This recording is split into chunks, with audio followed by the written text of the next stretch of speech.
చూడండి, ఆదాము అవ్వలకు పుట్టిన సంతానం, మొదటి సంతానం మరి చూసినప్పుడు కయ్యను హేబేల్ని చూడండి. కయ్యను హేబేల్ని చూసినప్పుడు ఒకరు ఘనమైన పాత్రగా కనపడతారు, ఒకరు ఘనహీనమైన పాత్రగా కనపడతారు. చూడండి, ఘనమైన పాత్రగా మనం చూసినప్పుడు విశ్వాస పట్టికలో హేబేల్ గురించి వ్రాయడం జరిగింది.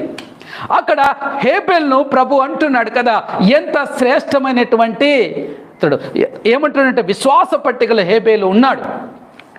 మరి ఆయన యొక్క రక్తము దేవునికి మొరపెట్టింది అన్నటువంటి మాటను కూడా మనం చూస్తూ ఉన్నాం.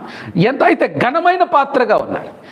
కానీ మరి కయ్యను ఘనహీనమైన పాత్రగా మనం చూస్తూ ఉంటున్నాం. ఎందుకంటే అతనిలో ఉన్న పాపం ఏం చేసిందంటే సోదరు మీద ద్వేష భావాన్ని పెరిగేలా చేసి ఎలాగైనా సోదరుని చంపాలని, హేబేల్ను చంపాలన్నటువంటి పన్నాగం పన్ని హేబేల్ను చంపడం జరిగింది. కానీ దేవుడు చేసిన